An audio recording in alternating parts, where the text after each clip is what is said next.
Bakayım. Heh. Şu an YouTube'da görünüyor mu düzgün? Olabildiğince görünmesi lazım ama. Ya en azından gözüküyor, tamam. Şey mi Hani görünüyor? Heh. Tamam, uzak zoomladınız. gözüküyor ama normal. Tamam, onu da halledebiliyorum şu an. Tamamdır, her şey hazır.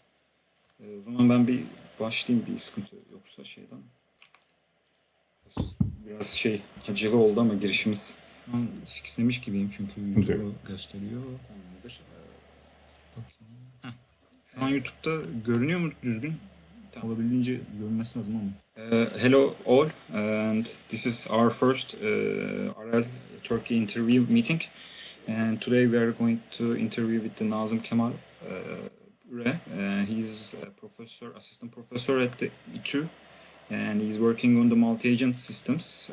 We have a lot of questions and things to talk about him today. And this interview will be in the English, and the reason for that to reach our audience a little bit international. And if you don't know about the RL Turkey, we are a new reinforcement learning research and application group, which we mostly operate on the Twitter. And the reason for that, we want to be able to communicate with the most of the deep learning and other communities. And we have a Discord channel that's more like private, which we get invite people time to time. And if you want to be joined, we have currently opened a new sign-up form.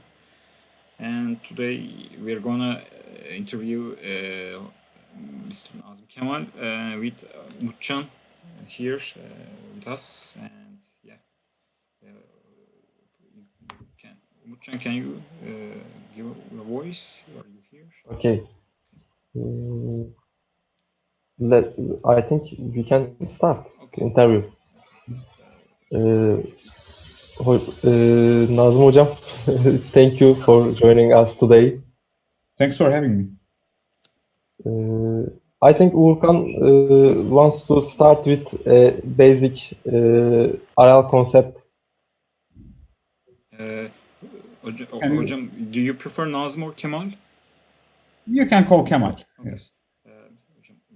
Kemal, can you introduce yourself, Hocam? Oh, sure. Yeah. Sometimes I can't hear you well. Okay, sure. So yes, I'm an assistant professor at Istanbul Technical University from the Faculty of Aeronautics and Astronautics. And I am mostly working on deep reinforcement learning with applications to multi-agent systems, but not only multi-agent systems, but also a lot of autonomous systems in general. And also how we can apply reinforcement learning to solve complex decision-making problems in general. So that is my main study area. And because I'm coming from an aeronautical background, we do a lot of aviation applications, but we are not constrained to that. I'm also a part of a bigger research group, ITU Artificial Intelligence and Data Science Research Center, which was founded only a year and a half ago. I am also the vice director of this facility. And there we collaborate with a lot of researchers from ITU, where we actually do a lot of collaborative research funded by industry. And we are trying to solve industrial problems, and we also apply to a lot of scientific projects.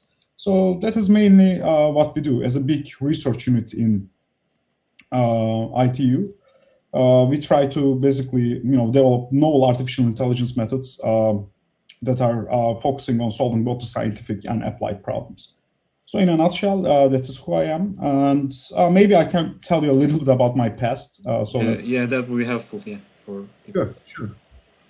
Well, I'm actually not trained as a computer scientist, so that came later. My actual background is from aeronautics and astronautics.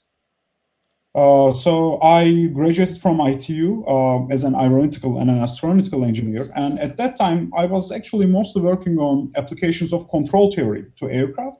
So mostly what I was doing was designing autopilots for unmanned aerial vehicles, specifically aerial vehicles that can maneuver in an agile manner. So that is what I was doing in master's school. And at that time, like I said, I was mostly doing control theory, a little bit of planning, but not a lot. So I didn't actually have much background in computer science. Then we did a lot of actually work on that subject. And then for my PhD studies, I went to United States. I went to study at MIT. Yeah. And at MIT, that is where I was introduced to artificial intelligence and to reinforcement learning, to be specific. And actually, it was quite a surprise for me when I got there. So this is 10 years ago, at 2010. And I was actually going to study with my advisor was a person who was very famous in control circles.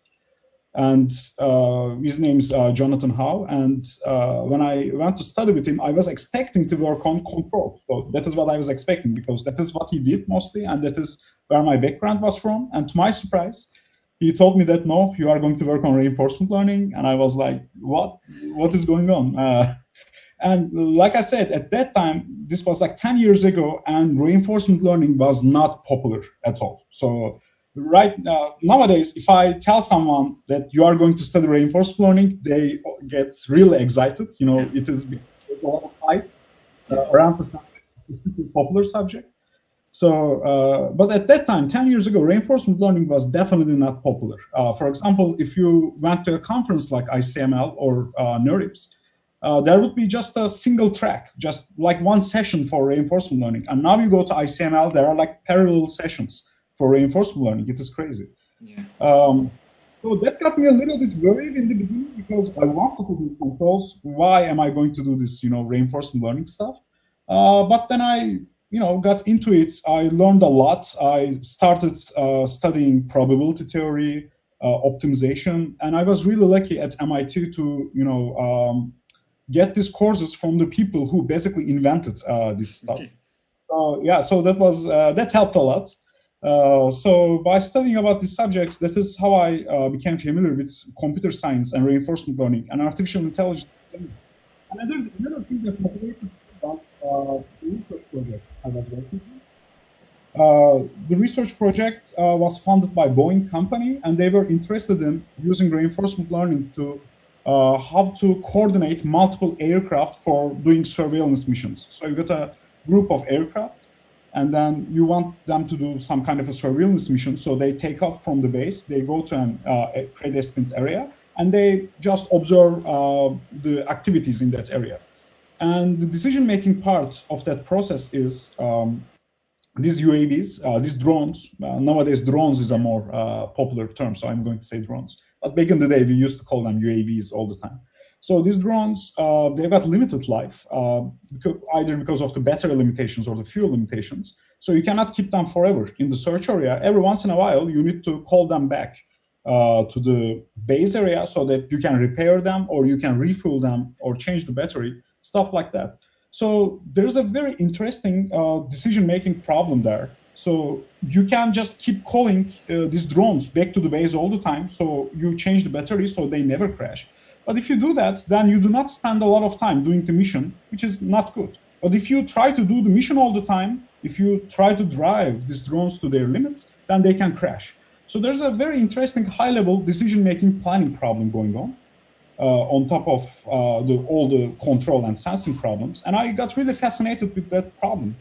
And then more I read into reinforcement learning, more I become fascinated with the subject overall, because I was really surprised by how general it is.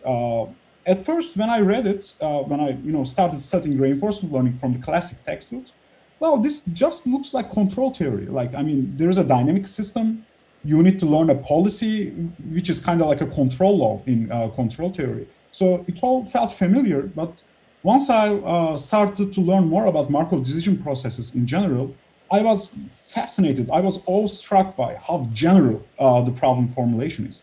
Like, this not only includes control theory, it includes all the discrete stuff, all the model-free stuff, everything else. So when I realized that MDPs and reinforcement learning in general is a much bigger framework where you can study all kinds of decision-making problems, then I said that, yeah, I mean, I really like this area. I'm going to continue doing my PhD on this area. And like I said, at 2010, 2011, this was a brave decision because it wasn't that popular. Machine learning was popular. Machine learning was always popular. But reinforcement learning was kind of like this niche subject where a lot of people wanted to do something, but there weren't much practical results. And to be honest, at our case, that is what we were struggling at. We were trying to take existing techniques and try to solve problems that were just out of reach for the reinforcement learning at that time. The problem that I mentioned, this drone coordination problem, the classical methods, they just didn't work when you increase the number of drones. So when you go from 3 drones to 4 drones, your search space, it becomes it becomes huge. So none of the classic methods work. And then you need to do some approximations. And most of my PhD was about how to do intelligent approximations, in the sense that instead of doing a fixed approximation, can I also learn how to approximate this problem better when I am getting observations from the problem? So it was kind of like a model-based reinforcement learning framework where you are learning the approximation along the way while you're also solving the problem. And like I said, this was all before deep learning stuff. Yeah. So we didn't have deep neural networks. Of course, they were there, but to be honest, nobody paid much attention to them because they didn't truly work at that time.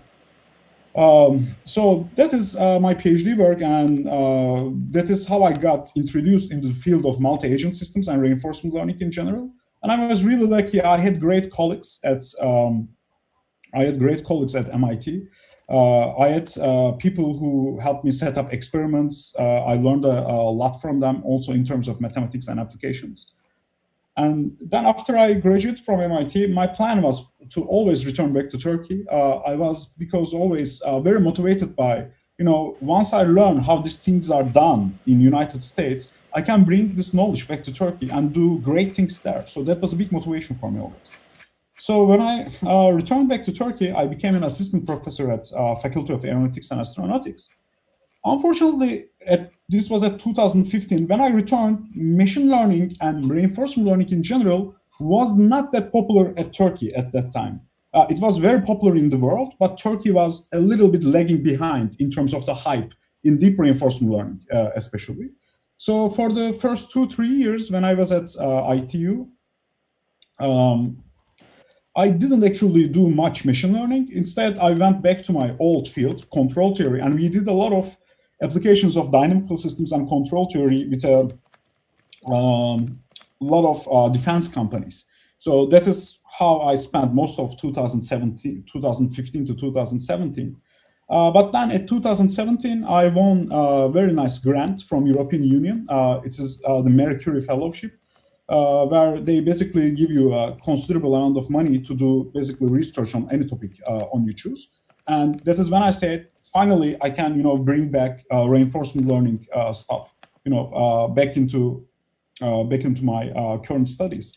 And there, basically, what I did was I took the ideas from the Boeing project that I worked at during my PhD, which was mostly a defense application, and try to convert that into a more civilian application of how you can use multiple drones for forest firefighting. So that is what my Marie Curie project was about. Basically applying the same algorithms at the core, but now because deep reinforcement learning was a thing, we got rid of all the old stuff and replaced them with the shiny new deep neural networks. So that is how I got back into deep reinforcement learning research. And around at that time, I was also lucky. We founded the ITU Artificial Intelligence Research Center, and then things got more serious. It became much more easier to get funding for projects. And now, currently, as of now, we have, I believe, 3 to 4 major projects, all funded by industry or European Union, where we are working on various aspects of how to apply deep reinforcement learning to challenging problems. And I've got a moderate-sized research group consisting of something around 15 to 20 students, graduate students mostly, who are, doing their thesis and writing papers on the subject. So I believe that's a good summary of where did I come from and where I am. And yeah, I mean, I can also talk more about the recent projects. Thank you for the introduction. That was I had questions that which all covered now, and I don't need to ask now, but I can ask some additional information. So you mentioned you didn't like study computer science before the PhD. Yeah, that must be challenging because probably other people had some background in the computer science before, and like how was the challenge there? It must be hard, but yeah, we can hear. Well, it was very challenging. Yeah, like computer science was something that I've never considered before. Even when I was a child, I was always fascinated by space in general. So Yeah. when I was a child, my dream was to become an astronaut or something like that. Then I realized that that is not possible. Then I said I am going to do space science, study astronomy, and stuff like that. And then they told me that there's no money in that. Like you will be miserable if you study space sciences. And then I said, okay, then I will do space engineering, like astronautical engineering. And that is, how I started to do this stuff. And of course, aeronautics is a very closely related area. And to be honest, I wrote my first code when I was at the second year in my university. Before that, I always liked computers, but I only liked playing games on them. So that was my limitation. That was a bit about me and computers. I just played games on them. Like writing programs, that was like magic to me. And when I got introduced into coding during my university years, I mean, I really liked it, and I was kind of like bummed that I didn't find out about that before. But even that, again, the computer science and stuff like that was very far away to me. Like I said, I was trained as a classical aeronautical engineer. And then, yeah, it was really challenging when I got into my PhD. I remember that one of the first courses I took was actually dynamic programming and optimal control by John Tsitsiklis, like one of the leading figures in that area. And I think it was a major mistake actually taking that course because I didn't have a good background in probability theory. I knew about the basics, but like when you do control theory research on deterministic systems, you don't get much exposure into probability theory, and especially discrete probability theory. Like you don't get any background on. And then I started taking this course, and I remember sitting in that course and thinking to myself, well, this makes no sense at all. Like, what is going on here? And I also remember that MIT is a highly competitive environment. So the exams were super difficult, especially compared to ITU. I would think that I took an exam and I would say, yeah, I think I will take 60 from this exam. I will get 60 and the average will be 40. So I will be good because I was thinking like ITU. But then the exam results would be announced and everybody would got like 90 from the exam. So the average grade was 90 and I got 60. So it was really frustrating for me. But then what I did basically was once I understood that the problem is not the courses, problem is fundamentals. I do not have good fundamentals to understand that subject. That is when I sat down and I grabbed some books, for example, on algorithm analysis, like how do you compute the complexity of an algorithm. Again, I took some probability classes on basic undergraduate probability. And then once I understood the fundamentals very well, everything got much easier. Of course, the experience also helped because I was working on a computer science project, because I had to apply all of the stuff I learned. It really helped a lot. Of course, it also helped a lot that I was surrounded by people who are insanely smart. So when I got a question, when I needed help, there was always someone who knew the solution to that problem. So that all helped a lot. So the first year was very challenging, but then gradually it became easier. So that is how I actually discovered that fundamentals is most important than everything. So whenever students come to me for advice, like this subject is too difficult, I don't understand what is going on, or I am trying to read a paper and I don't understand the contents of that paper, that is the first thing I recommend. Go study the fundamentals. Like even if necessary, pick your Calculus 101 book, your linear algebra book, and study them from scratch. Make sure that you are sitting on a solid foundation, and then everything becomes much more easier.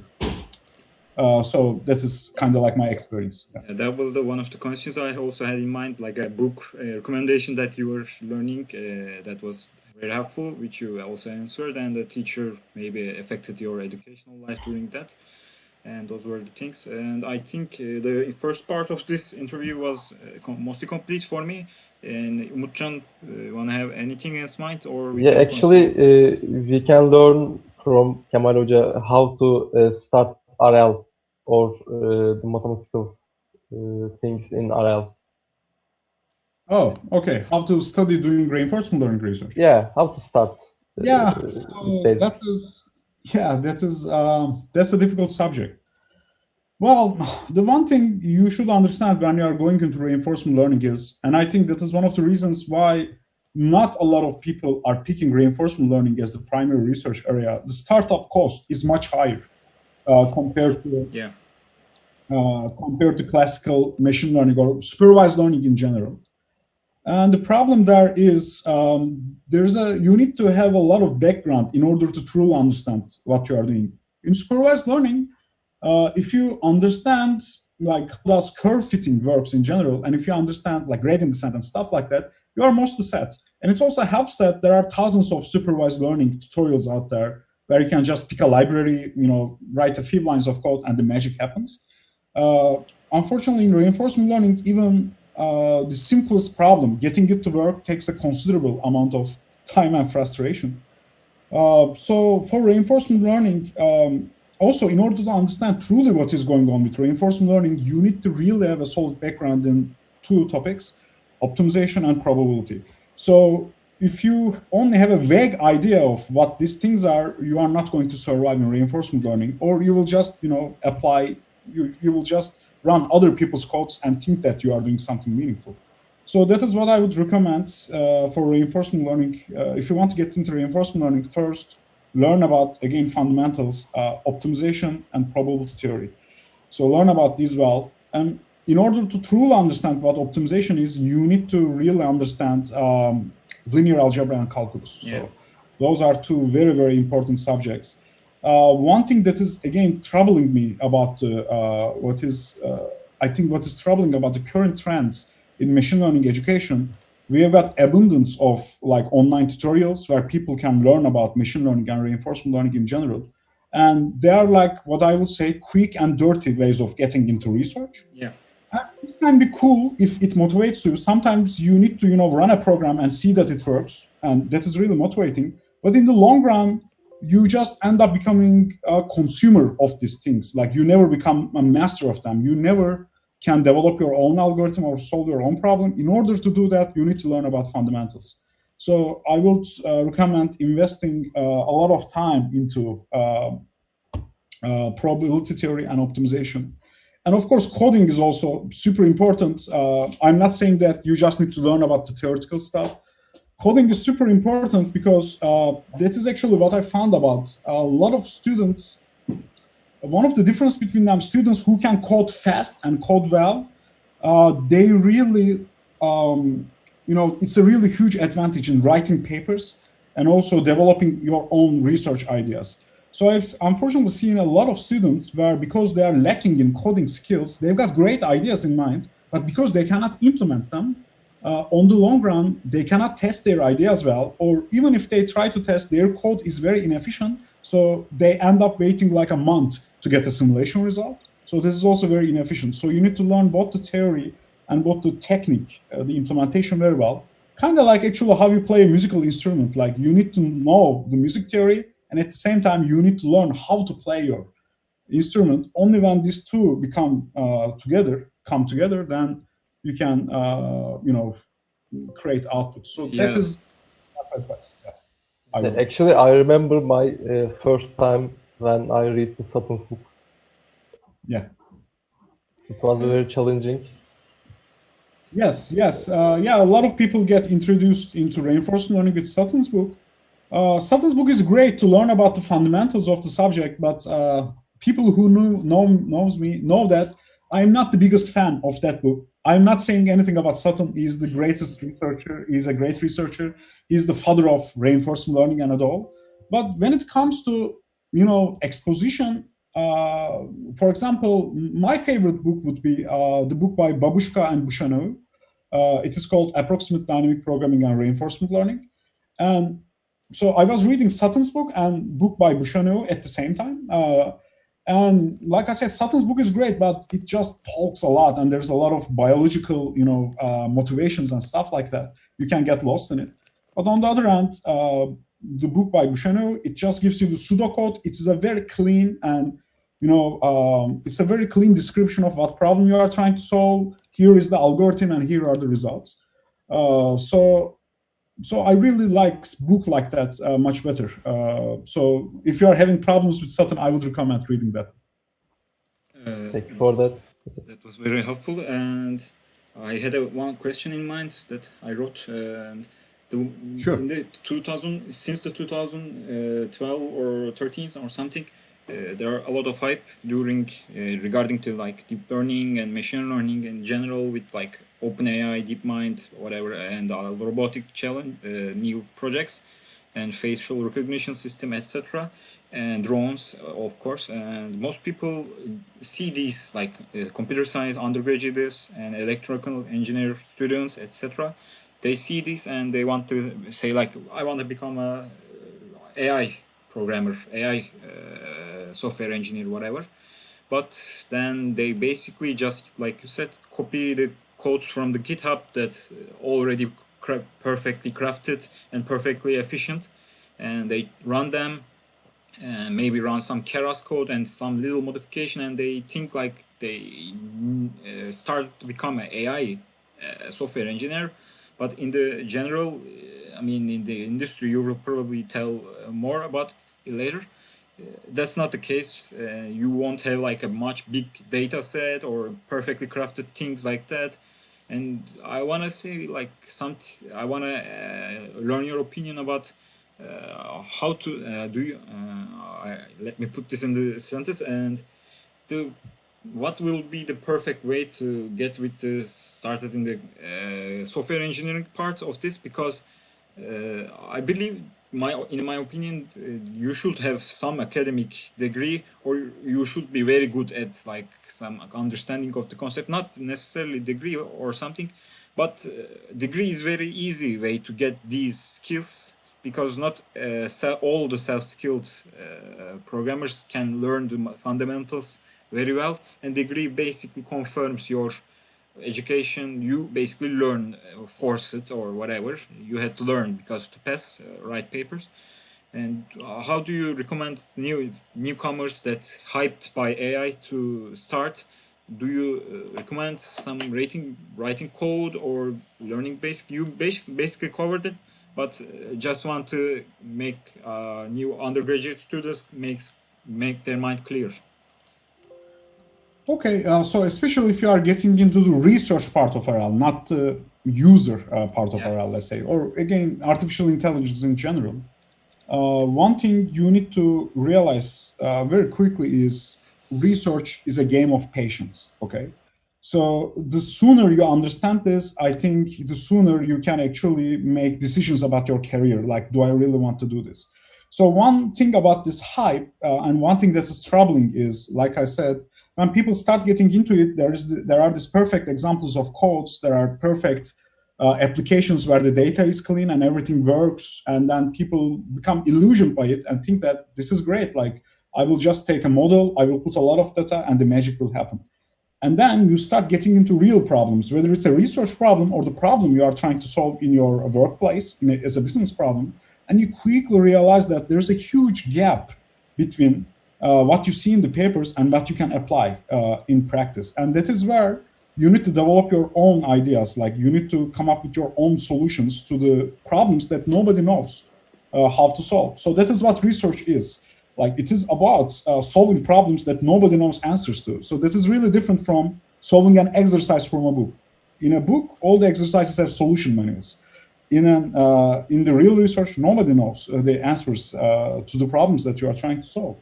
The sooner you understand this, then I believe that is the point where you can say, hey, like, do I really, want to put my whole life into this, put my career into this? Because it's a very important decision. Because when you are solving real problems, research problems, that doesn't happen in a night, or that doesn't happen. You cannot solve a problem in 1 month or 6 months. Sometimes you would need to spend 2-3 years in order to solve a novel problem, if you really want to make a good contribution to it. And that is really a game of patience. So if you just think that, there are this magical stuff out there that I can take and use it to solve my own problems, that is not going to happen. You need to put the blood and sweat into it. And I believe a lot of people do not really understand that when they start getting into artificial intelligence world. Yeah. So then they become really disappointed when they see that a lot of real problems out there cannot still be solved by using the current methods. You need to develop your own ideas, and developing your own ideas can take a lot of time. So it's a game of patience. So that is, first of all, what I would recommend. Learn how to be patient. Most of your ideas, most of the things you implemented for the first time, they are not going to work. So you need to be ready to face that challenge. And then at that point, you need to start realizing that you cannot do this alone. Okay, you cannot just take a program and randomly try new ideas. You need to start reading papers. You need to start looking outside. And this is, again, what a lot of people doesn't realize when they start machine learning research in general, like how much stuff you really need to keep track of, like how much stuff you need to read and consume every day. For example, a common mistake a lot of beginners do is they take a problem and they just read maybe a few papers to get an understanding of the problem, and then they just started working on their own code without never looking at new papers that are coming out and, what can I learn from these new methods. So that is one of the most important things, and I tell this to my students all the time: always be reading. Like every day, read at least 5 papers that are relevant to your area, and at least 5 another papers which seem like connected to your area, but not necessarily is trying to solve the same problem that you do. You need to be getting your food. You need to be getting your nutrition from all the different places. So yeah, just to sum up, that is what I would recommend. Learn how to be patient, read a lot of papers. I've already talked about the importance of fundamentals. And yeah, I mean, that is about it. And I would say also find a good advisor. Life becomes much easier when you can find someone who has more experience on the subject and can guide you in the correct direction. And that is where the importance of doing a PhD comes in. I believe the most important part of the PhD is not about which schools you go to. It is about what kind of people you are surrounded with when you are doing that PhD.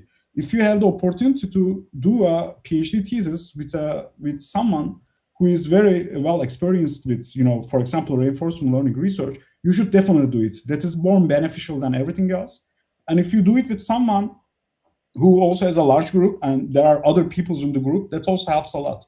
So the biggest thing I got out of MIT was actually my colleagues, the people who I was surrounded with when I was doing this research, who actually continue to do great stuff. Some of them are in Facebook AI, some of them are in Google DeepMind.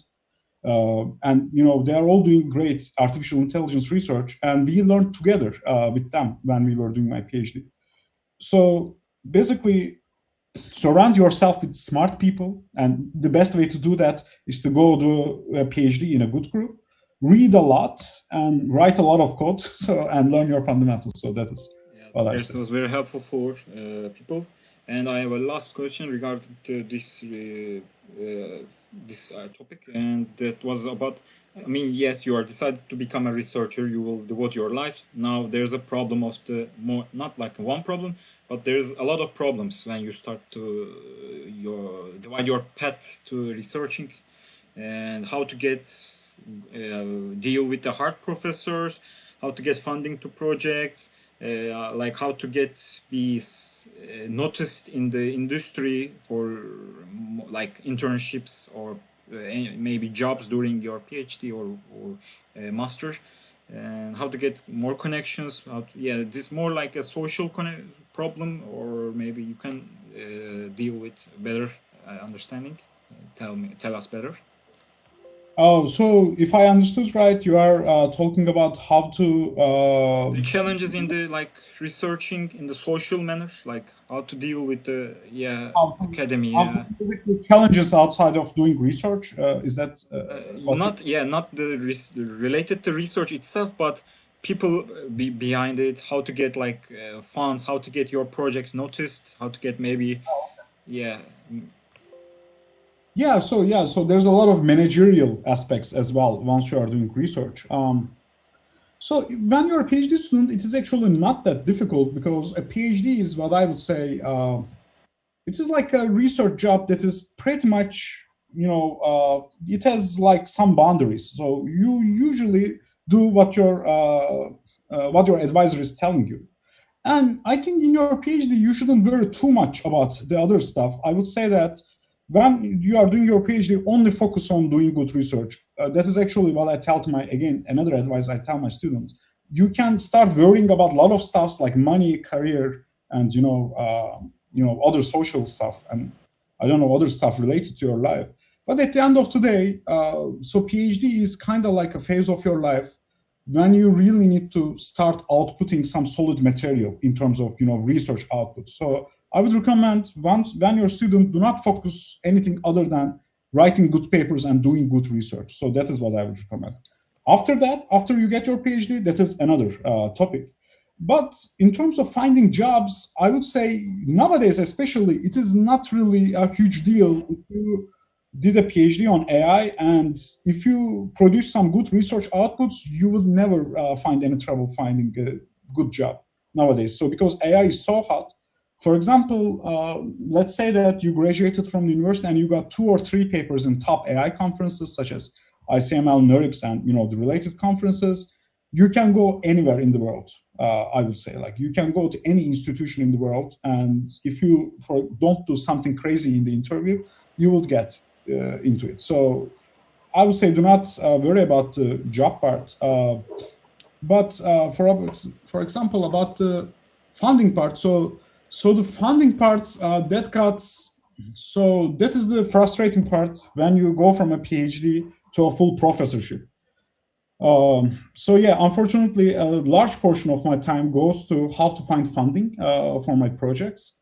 And what I would actually recommend for that is, again, following the trends help a lot. Like, just, again, read a lot and see what are the relevant problems in the industry, so that when you are talking with the industry, you can actually point them towards the right direction.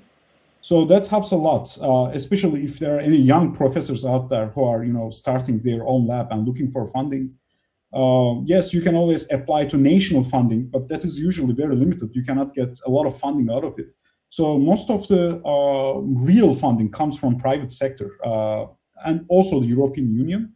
And then you need to be really on top of the current trends, and you need to have good communication skills. So that is what I've realized. Once you become a professor, it is not about writing papers. It is also about communicating with people, doing solid presentations, understanding the people, not just telling yourself, but look at what people are expecting from you, and just understand the problem that people are trying to solve and offer a valuable solution to it. So that is usually how you can get your hands on the funding. And to be honest, like, it takes a lot of time to master writing good proposals, getting good connections. But once you get it, so that's one of these things, once you know how to do it, then it's a skill you can use for life. At least that is how am I seeing it. Thank you for your answers, and that was mostly it for the research and academic part. Maybe before we go into the other part, I believe I didn't get to have a chance to talk about the current projects we are doing. Yeah, I was going to ask about that. Yeah, you can. Yes. So maybe before we close the research part, I can talk a little bit about the current exciting stuff we are working at, so the people who are listening out there, has an idea about what kind of deep RL research is being done in Turkey. So I will try to quickly summarize the current stuff that I'm involved at. One of the big applications of deep RL is on autonomous systems, so that is what we are working at. And I am also lucky enough to be working as the director of artificial intelligence at e-tron Technologies, which is an autonomous driving company who is based on Istanbul and United Kingdom. And that is where we actually do a lot of deep RL research applied to autonomous driving.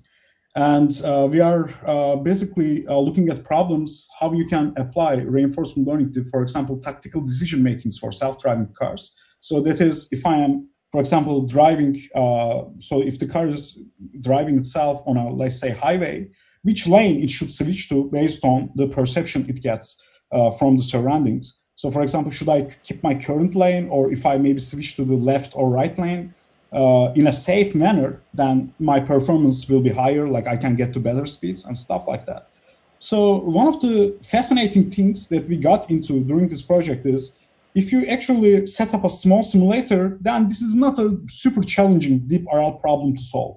Like it is definitely not something like, you know, playing Go or playing StarCraft, something like that. So this is actually a much you know, easier deep RL problem. But the real challenge comes once you start applying this to real life. So at e-tron, we are lucky enough to actually have a car which is completely instrumented, so that you can actually do autonomous driving in the highways of Istanbul. And once we started deploying these algorithms to real life, we started seeing challenges that are, I believe, one of the fundamental obstacles in front of deep reinforcement learning research. There are fundamentally two challenges. The challenge number one is safety and generalization. It is very difficult to guarantee, put bounds on the safety or the confidence levels of your neural network. So this has been a research topic from day number one when people started doing the subjects. But to me, it is still fascinating that we still actually didn't come a long way in terms of, you know, putting formal guarantees and, you know, safety checks on neural networks. Because if I put a neural network on a car, then I should be really be careful about if it is going to, you know, crash, or if it is going to get into an accident or not. And it is very difficult to guarantee that this car is never going to go in accident under these and these conditions. So we do a lot of research on these subjects where we can assess that under these you know, conditions, my reinforcement learning agent is never going to crash. So that is, assessing the safety is a very important subject. Another important subject, once you are doing autonomous driving in real life, is how to actually transfer what you have learned from simulator to real life, and how to transfer what you have learned in real life to the simulator. So most of the research in reinforcement learning is done in simulators, because due to the nature of how the problem is set up. But then if you learn everything in simulator and then execute in real life, you see a lot of gaps. So how do you close that gap? Like, how do you guarantee that what you train in simulator can work in real life? And then what you learn in real life, can you bring that back to the simulator? And I'm not talking about super hyper-realistic graphics and stuff like that. I'm talking about behaviors of other people. Like, how do I get a super realistic traffic model of Istanbul in a simulator such that I can see people are doing all these mistakes as stations and crazy stuff, so that I can actually build a reinforcement learning agent around it. So that is one of the main research topics we are working on as a joint research collaboration between e-tron and ITU. So that is what we do, safety and simulators. Yeah. Another very interesting project that we are just about to start is a project funded jointly by Aselsan and Savunma Sanayi Başkanlığı. It is called Hamle, and it is about applying multi-agent reinforcement learning for military decision making. So it is kind of like StarCraft in real life.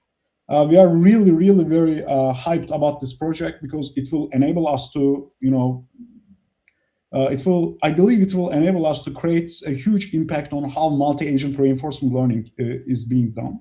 So the biggest challenges there, apart from imperfect information and all that, is just vastly how big the search space can get. It is enormous. And we are working on some novel use of how to use graphical neural networks and other kinds of decomposition techniques that will allow us to learn how to take these huge decision-making problems and simplify it into simpler pieces, embed it into a space where the decision-making problems can be solved in a much more efficient manner. So that's a project that we have just started, I would say, although on the theoretical parts we have been working for a while. So that is another thing that I'm really hyped about. And other project that I want to talk about is there's a project that we got recently funded by European Union about how to apply advanced AI methods in manufacturing systems. So this is a huge project where we are collaborating with a lot of different partners, both from Turkey and all across the Europe. And what we are trying to do there is how to actually embed useful domain knowledge into real problems, such that when you apply either classical deep learning or reinforcement learning, how you can actually truly extract knowledge from the existing work that is being done on the subject, so that you can come up with machine learning systems that can work on much smaller data, and they can actually obey the constraints that are given by the environment. So that's a huge and open problem in practical artificial intelligence. A lot of these systems, they do not have any guarantees on constraints. So when you apply, for example, an artificial intelligence system in manufacturing, you can never say, this is going to do mistakes by this amount, or it is never going to do mistakes on, this kind of applications. You can never say that. But we are going to discover novel ways how to embed basically knowledge graphs into manufacturing systems, so we can actually learn how to close the gap between application and theory. And also, lastly, I would like to mention Lisa, another company that I'm involved with. It is about, it is actually a much different application than compared to all these applications. It is about predicting. It is basically an iPhone. It's basically a smartphone app where you can actually use to predict what kind of engagement your photos are going to get when you post them on Instagram. So you can actually look at a picture and you can predict like how many people are going to get how many people are going to like this picture and stuff like that. And right now we are not using any reinforcement learning on that, but now one of my future research goals is actually turn that into a reinforcement learning problem, where you can actually come up with a decision how to make your posts in any social media, such that in the long run you get the maximum engagement from people who are looking at you. And it might seem like like not as problem as important as the other ones I mentioned, but there's a huge potential there. If you actually take it from the user domain, and if you look at the commercial domain, then it becomes about advertisement planning. A lot of advertisement today is being done from social media. So if we can develop methods there which can truly unlock the potential of reinforcement learning, then you are basically selling a tool to advertisement companies or any entity who wants to plan their advertisements. Like, if you plan your posts, your pictures and stuff like that in this and this manner, this is your strategy, then you are going to get the maximum amount of engagement and maximum amount of business impact in the long run, which I believe is going to be a very important application of reinforcement learning to planning in general in real life. I believe that's all. So there are a lot of other smaller projects, but that is like what the majority of my time is being spent on nowadays. And I would also like to tell the people who are actually looking at, listening to this podcast, listening to this video conversation. We are always taking new students. So if these problems are, exciting to you, always feel free to send me an email, and we will see what we can do. So sorry for the little bit of self-advertising. No, that was very helpful for students, especially in Turkey. And they want to, maybe they will have better idea what's currently worked on and the project universities. I also wanted to portray that, there's not a lot of, exciting AI research in Turkey. There are amazing researchers, but their numbers are small. I would say there are only a handful of professors who are, doing high impact research in Turkey, but they are there. So I just want to encourage students to look out. So if you look out, there are people who are doing a lot of exciting work in deep learning and deep reinforcement learning in Turkey. So you can always, get in touch with those people, and you can get involved in interesting projects. So do not feel demotivated because you're in Turkey. So that is what I'm trying to say. There are a lot of good researchers here. Thank you for that information as well. Actually, I take my all answers for my questions, but I wonder, what are you thinking about semi-supervision, self-supervision, meta-RL? Because it's a very big topic, and nowadays RL researchers not just research about RL. Actually, for me, I think it will become a maybe it can be very big word, but general AI problem, because RL makes a bit I don't know, philosophical thing for me. What do you think about that? So yeah, those topics are super interesting, and I do believe that they will set the research environment for the upcoming years. So people just started to get a feel of semi-supervised or unsupervised learning in general. So they were always there, but there weren't a lot of successful algorithms and applications, and that is slowly changing. For example, in terms of semi-supervised learning, so most of my experience in that domain actually, again, comes from computer vision. For example, just to tell you about some of the recent experiences we had using those topics, in the company that I just mentioned, Lisa, we were mostly doing supervised learning before.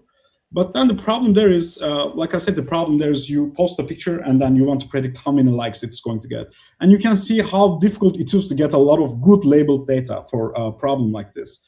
So then we started, looking into unsupervised learning. Like, there are a lot of pictures out there, and there are not any likes on it, but there are a lot of pictures out there. So can we, for example, learn some unsupervised representation for all the pictures on social media, such that it actually helps into the supervised learning for sample efficiency and representation quality in general? And we did a lot of work. So we were working heavily on this for the 6 months or so, and we got amazing results. The results that we get, are much better compared to what we were doing before. And the new version of the app will be out soon, and I urge everyone to check it. It's not only predicting likes, but it's also finding similar pictures, for example, to get you inspired. For example, you post a picture of Golden Gate Bridge, but then you ask, what are the good pictures of Golden Gate Bridge out there? And then you query that picture, and it gives you similar Golden Gate pictures, but which got a lot of engagement from Instagram users, a lot of likes. So, for example, things like that, we couldn't really do that with supervised learning, but with unsupervised learning, semi-supervised learning, actually, to be precise, we really, improved the representation quality of computer vision by a large margin, the computer vision algorithms that we were using. And I believe that is also going to dominate a lot of other areas as well. And we have already started seeing, people using that reinforcement learning as well. So I believe semi-supervised is only going to get bigger and bigger, especially in computer vision and in other domains in general. In terms of unsupervised learning, so unsupervised reinforcement learning is getting a lot of attention, especially from people who want to solve real-world problems. And we started dabbling in that subject a bit. And one of the things that we realized is once you are not getting a reward signal from an environment when you are trying to solve a reinforcement learning problem, but instead you are trying to rely on other things, such as building skills or predicting the future and stuff like that, it can really be beneficial. It really improves the speed of convergence on a lot of applications. But the most fascinating parts and the part that we want to explore is basically how does this relate to transfer learning in general. So that is one of the underappreciated areas of reinforcement learning. Like, once you solve a problem, how do you transfer the knowledge of that problem to an unseen reinforcement learning problem? And to me, that is the only way to unlock true potential of these applications. Because, I don't want to give a lot of examples from how humans behave or how humans do this type of stuff. But whenever somebody tells me that, hey, a human can do it in n steps, why does it take, billion samples for an RL algorithm to figure this out? Because I believe the answer there is because humans can do transfer learning. For example, if I learn how to play a game like Pong, and if you give me another version of Pong, which is kind of similar, but it is not the same game, I will probably play that pretty well. Or, for example, things like this. If I learn how to play Pong, and then I basically understand that there's a ball, and if I hit that ball, it is going to bounce off. There's like simple physics there. Then you give me Breakout, the problem where you need to destroy a lot of bricks. Then I know that when the ball comes there, because of my experience from Pong, I know that most probably if it hits, it is going to bounce. So you can see that two completely unrelated problems, but I can take one thing that I learned from there and I can transfer it to the another. That is, I believe, why humans are so efficient in learning a lot of stuff, because they can use a lot of a prior knowledge, abstract knowledge from different domains and adapt it to new domains. And I believe with this unsupervised reinforcement learning, we will be able to do that in an automated manner, so that I can learn how to drive. And if I know how to drive, maybe I can transfer that a little bit of that knowledge to other navigation tasks. Or if I know how to learn StarCraft, I can transfer that knowledge to Red Alert as well. So I'm just making this up. Yeah. So I think unsupervised learning will enable that, and that's a fascinating direction to study. And that actually also ties in with another thing you mentioned, meta-RL. So yeah, I think that is super important. So meta-RL can mean a lot of things, but to me, developing algorithms which can take a problem, decompose it into smaller problems, or find the connections between different problems, those are very valuable. And I think those are going to dominate the next 10 years of RL. And of course, this is this might be completely wrong prediction. It is very difficult to predict the future, but that is what I feel like, and that is what I want to do research on too. So the Aselsan project that I mentioned, so we are going to look into that. Like if I solve like a particular military decision-making problem, how can I solve a related problem? Or even more fascinating, so that is a dimension that we really want to discover, how to decompose problems into simple problems, kind of like curriculum learning, but in an automated manner. Like if you give me a very complex problem like StarCraft, if I look at the whole StarCraft, observe a lot of StarCraft, can I say that, hey, before I solve this game, first I need to figure out the resource management. Like I need to figure out how to mine the minerals. And then attacking is a completely different problem. Then I need to focus on that. So figuring out those kind of decompositions in an automated manner, it is very far away. There is nothing that can do this right now. But those are the things that I think will going to be popular. And like I said, our research group is focusing on a lot of aspects like that. Thank you for that. And I have a little list of the questions that I have. You can maybe not answer all of them, but if you have anything particular interest, okay. And this comes from the Serfli, I believe it's how it read, and he wanted to ask which RL method will be promising in the real world, controlled and autonomous driving, model-based algorithms or model-free algorithms, he said. Yeah, so again, there is no direct answer to that. I believe nobody knows. Well, if you look at if you just look at it from a theoretical perspective, model-based RL should actually outperform all the methods, right? Because just on paper, model-based RL is a great idea. Why? Because the main idea is you actually build a model out of all the observations that you see, and once you have a model, you can do planning on it, right? And actually, before the deep learning revolution, that was one of the most promising directions. Like I said, most of my PhD was on model-based RL, but not using deep features. It is mostly using binary features or linear function approximation type features. But it turns out that once you go into the deep learning framework, somehow it becomes very difficult to make model-based methods work. A lot of people are working on the subjects, and there have been some successes, especially in the robotic manipulation domain. But it seems like there is no general method right now, which is completely model-based, and that can actually outperform model-free methods. As an outperform, I usually mean sample efficiency. Like it turns out that most of the time, when you want to build a model, it takes almost the same amount of samples to build a policy or build a value function in the first place. So my heart wants to say model-based because of it makes a lot of sense, and because it is much more interpretable, usable, and stuff like that. But right now, model-based RL is not there. So a lot of additional research needs to be done so that we can get model-based RL working. In terms of autonomous driving, I will say the methods that right now, especially models that you can actually analyze and give formal guarantees, those are the ones that matters. So because safety is a huge part of autonomous driving. So unless you can put some important safety guarantees out there, your neural network is not going to be that much reliable. So I will say that whatever reinforcement learning approach, you can verify working on simulation and verify that it is working in real life, go with that. So I think that is much important than performance right now. But again, assessing the safety of neural networks, that is, like I said, an ongoing research topic. So that was kind of like a non-answer, but hopefully. Yeah, no, that was very helpful. And the other question I have that was very high pointed in that we asked this on the Reddit yesterday, sorry, and it was about what's the least promising thing in the deep RL that people are wasting their time and money, and their public funding is being wasted on. I mean, I don't think any research is like wasted, but it could be spent on other things that could be more useful. I understand. Wow, that's a really good question. And so, for example, things that I'm trying to stay away from, like I say, are basically any methods that is only scalable with amount of computation you throw at it. I don't think it has long-term.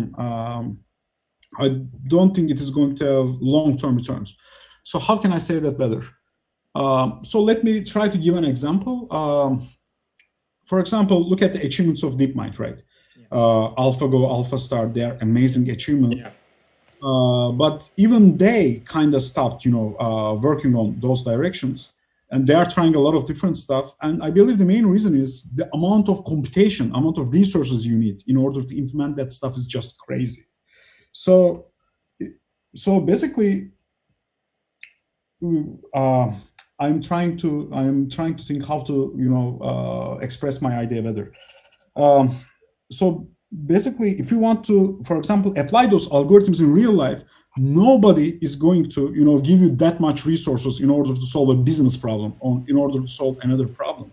So we need to come up with ways which can take these methods much more resource friendly and much more sample efficient. So any algorithm that it seems like it is going to require billions of samples or it is going to require billions of GPUs,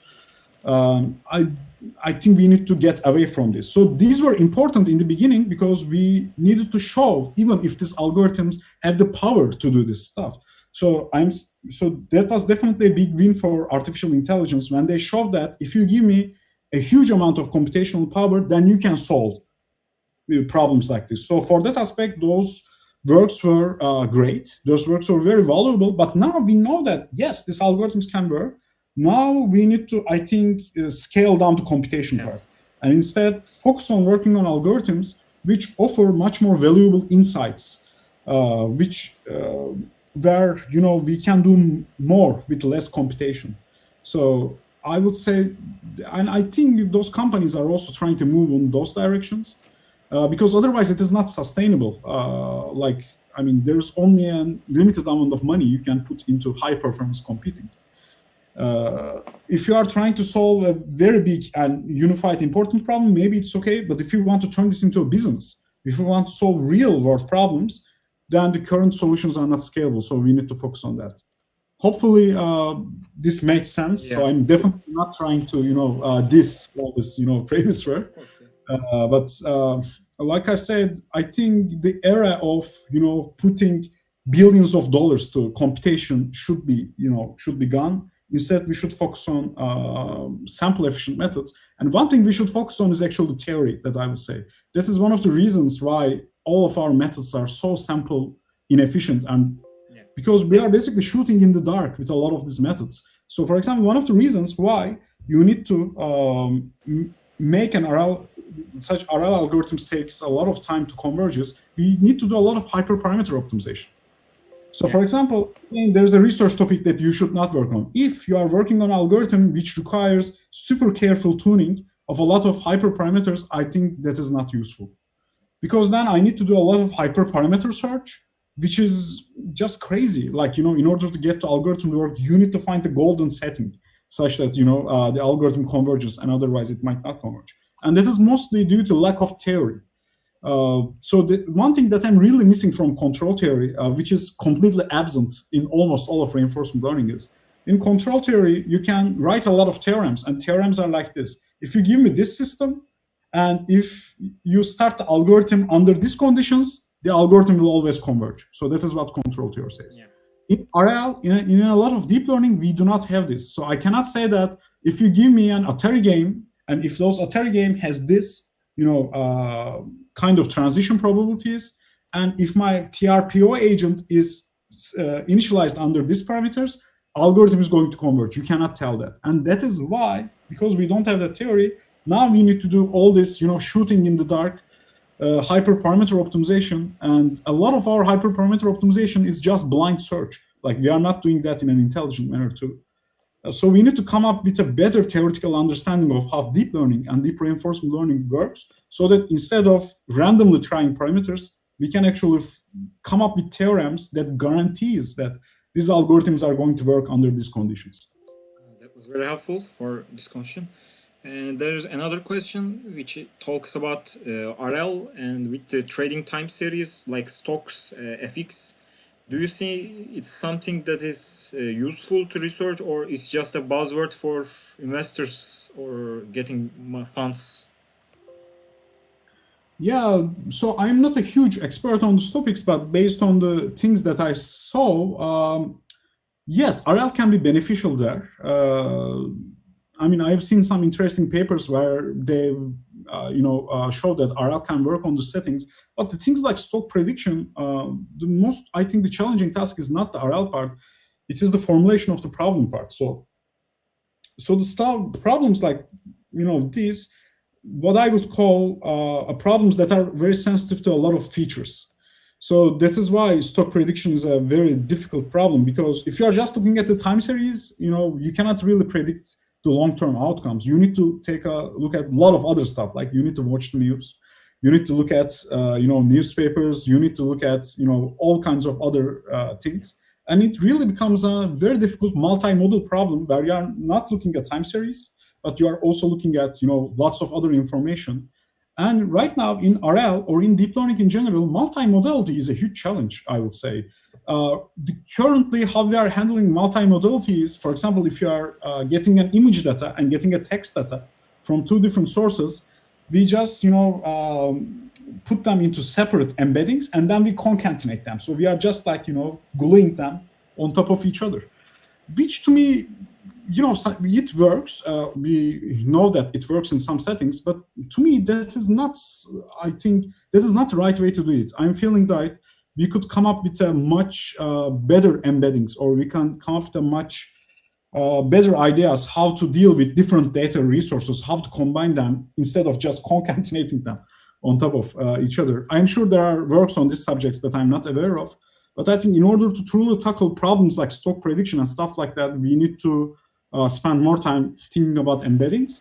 But if your time series problem is a problem like that, if even the autoregression, just like looking at the past and predicting the future kind of works, then I think then in that case, RL can be helpful. For instance, another project that I didn't mention, it just recently ended, but maybe we are going to continue working on this year, is a project we did with Migros.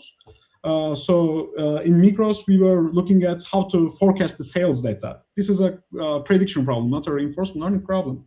And we saw that if you look at, for example, the past data, and if you look at some other multimodal data, not a lot, then you can actually very reliably reliably revise your forecasts. So, for example, that is kind of like a time series prediction problem that can be handled with current methods.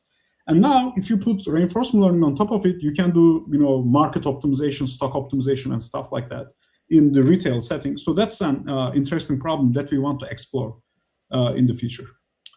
Hopefully this helped. Yeah, hopefully it will. And there is another interesting question which talks about the impact on the society of the. He talks about the supervised learning and such as NLP, speech recognition, generation, and computer vision applications are deployed in the real world, used by actual people all the day in this real life. But what have to change for RL to have that kind of effect? Would it be like computationally cheaper to train algorithms or generalize better to be affected like the other methods? You mentioned the transfer learning as one thing, because from what I see, even if you just duplicate one paper, even something like a seed of the algorithm, random seed, whatever, it can change. It will break the RL, because in the other settings you will still get results that near to what the authors say in the paper, but in the RL, I believe that's problem. And the question is about that. What should be changed in the RL to have impact? Yeah, that's a very good question.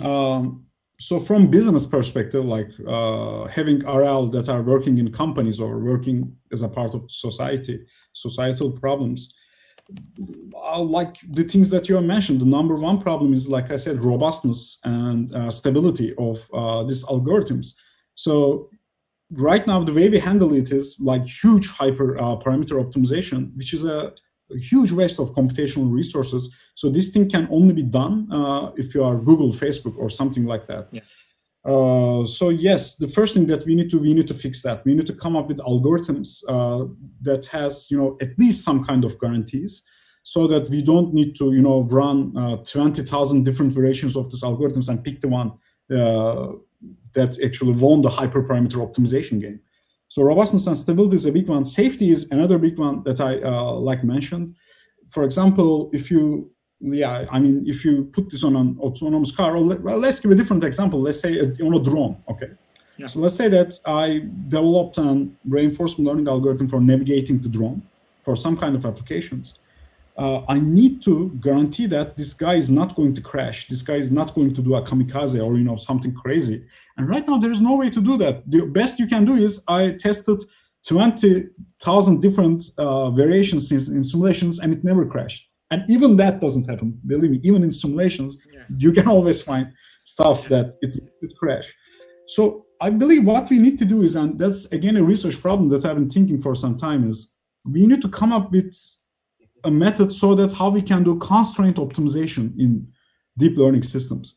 So I believe that is another big open challenge. Right now, all of the methods that we are using, both for deep learning and deep RL, is unconstrained optimization methods. We are using stochastic gradient descent, which is good for finding local minima, but it doesn't tell you anything about what kind of things this neural network need to constrain. For example, let's say that I am doing policy gradient, and I say that my policy, it should never crash to walls, for example, for navigation problems.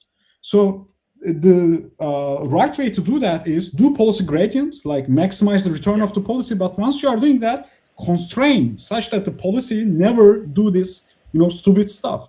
We don't know how to do this, because when you do it with gradient descent, it doesn't need to obey the objectives. There is a naive way to handle this. The way we handle constraints currently in reinforcement learning is we take that constraint, we give that a huge penalty, and we put that into a reward function, and then it messes up with all of our reward dynamics. So for example, we say that if you run into a wall, I will give you -1 million rewards. And yes, it kind of works in some settings, but because it messes up your reward scale, it messes up your training dynamics.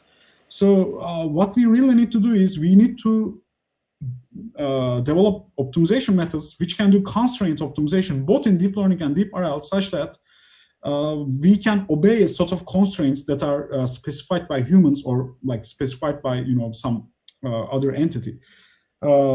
Until we can do that, I think most of these methods are not going to be reliably executable in real life, unless there's a very strict controlled environment, such as warehouse robotics or something like that. Yeah, that was very helpful, and we have a question from the group, but it's, I think, is it the question in the chat? Yeah. Okay, so should I look at it? Should I answer that? Maybe we can, but I don't know. Should I read it? Yeah. I can. But I have one question also for you before that. What do you think about inverse reinforcement learning and maybe logic guidance in reinforcement learning? Yeah, so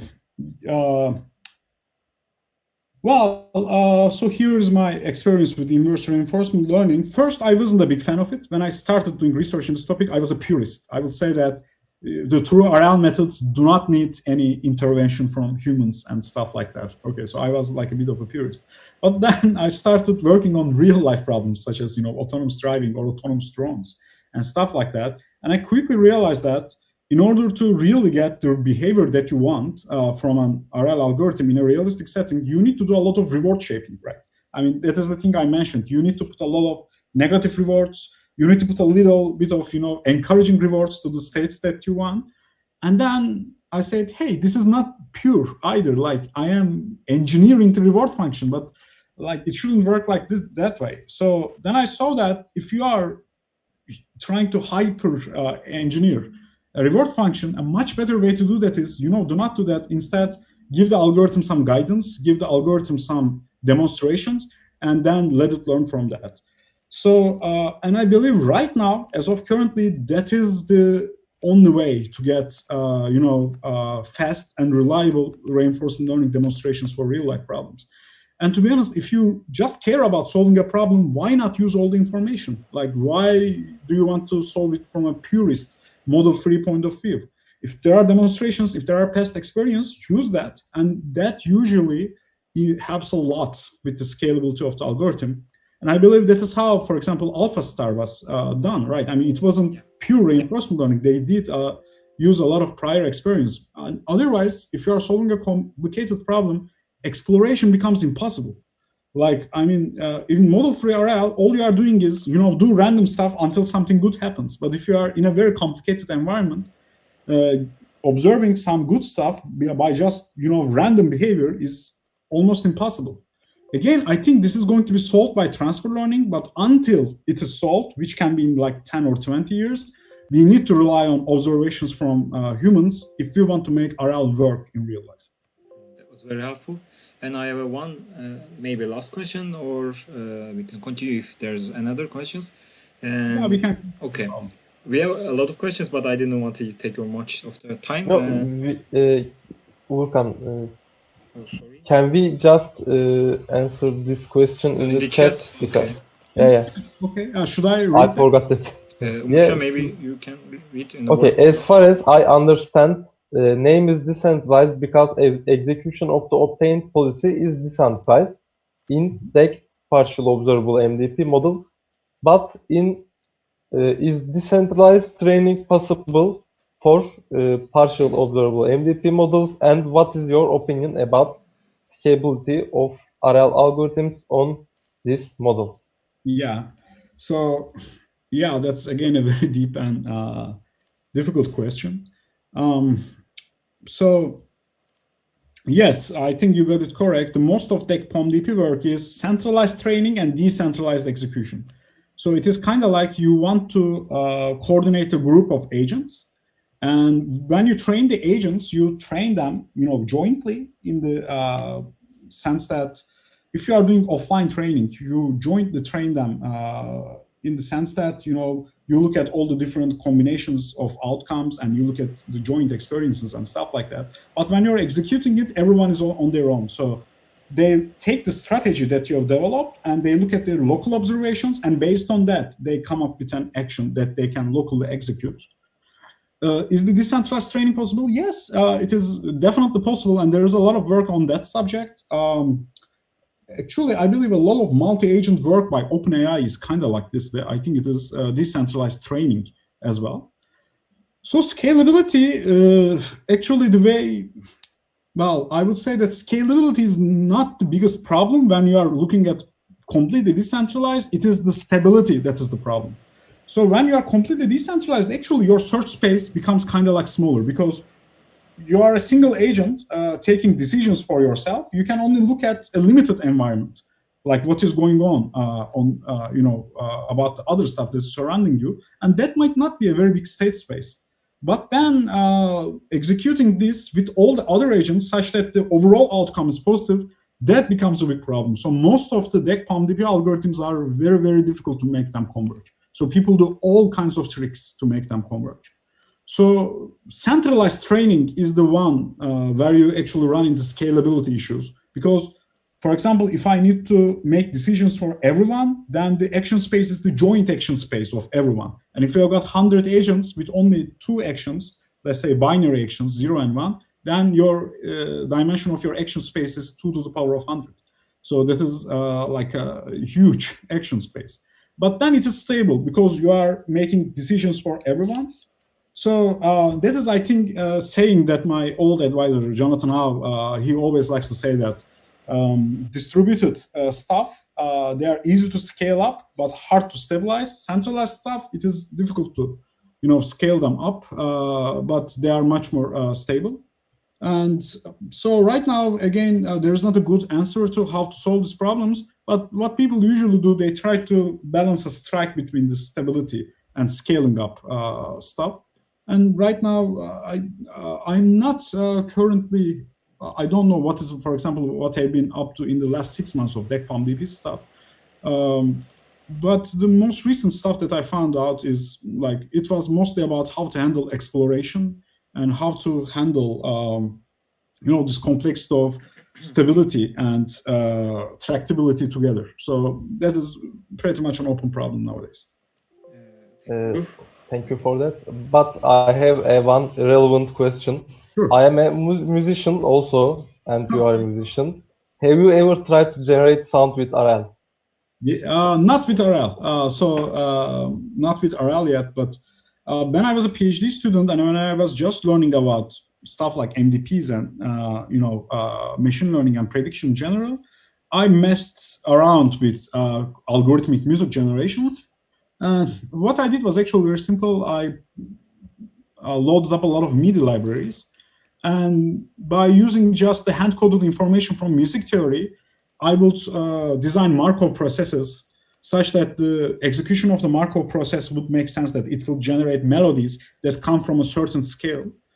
And it was very difficult to synthesize, meaningful music by just that alone, but it worked great as an inspirational tool. So I was able to write some electronic pieces, by creating a lot of random melodies using these Markov chains. And I would listen to them. Most of them were garbage, but some of them would say, "Oh, that looks interesting. Maybe I can take that and use that." And I think use of machine learning for inspiration, I think for art in general, I think it is difficult to automate it completely right now. But with the current tools, it can serve great as an inspiration tool. And that is not only true for music, but for pictures, for art, painting as well. And I don't do a lot of composing anymore, but whenever I had to compose in the past, I used those tools extensively, not only in the context of electronic music, but metal music as well. So for example, I would want to write a bass solo, let's say, and I couldn't come up with interesting ideas.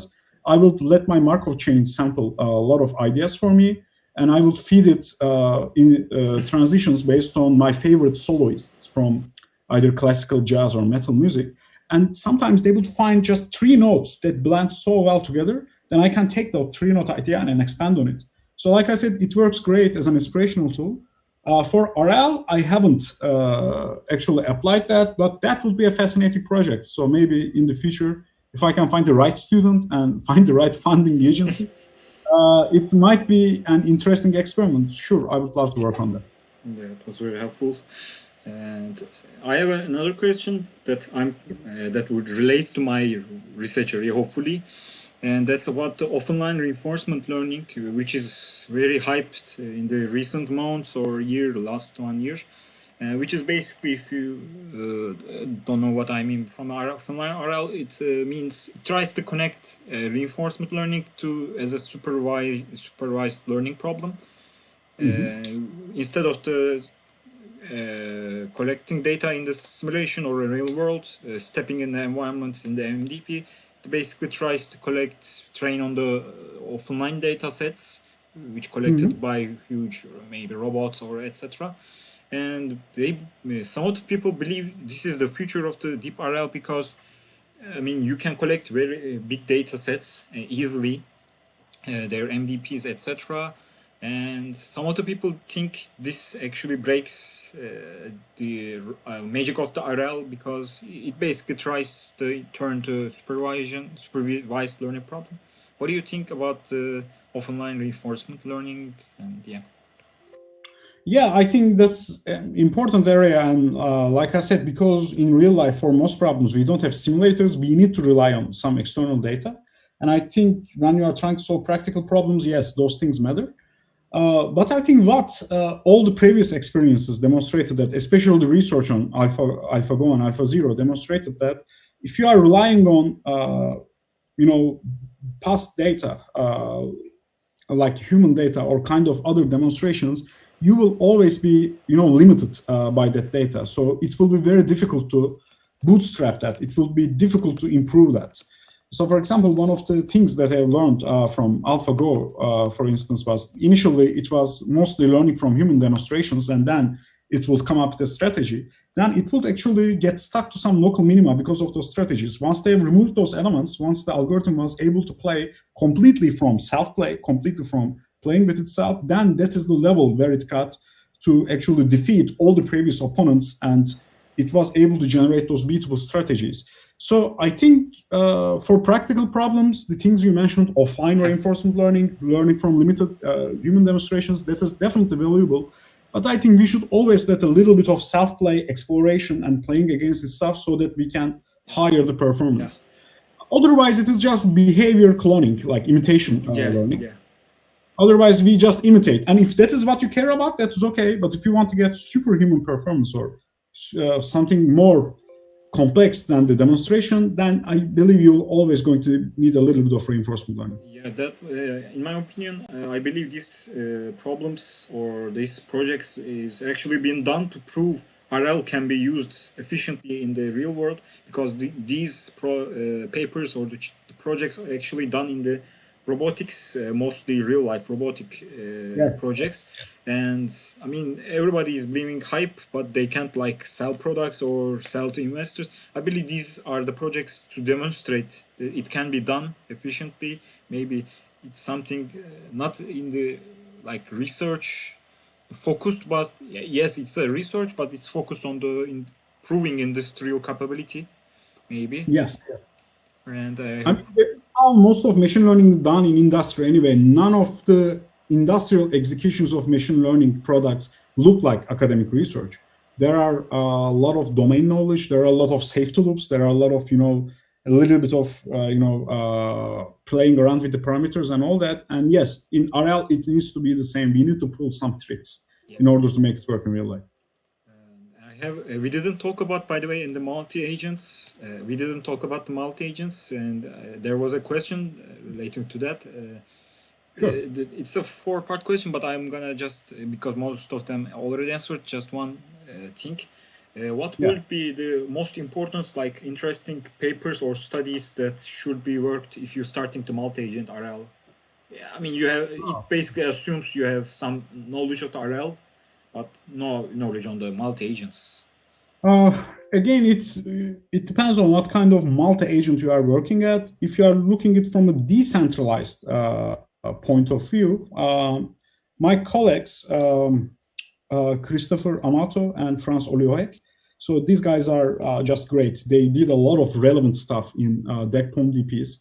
So just go back to their earlier papers, I mean, before the deep learning revolution, because most of the actually stuff, challenging stuff in reinforcement learning is not only about the deep part, it is about the fundamental stuff as well. Like how you handle partial observability, how you handle exploration, how you handle communication and stuff like that. So you can just go and read the papers of these two guys I mentioned.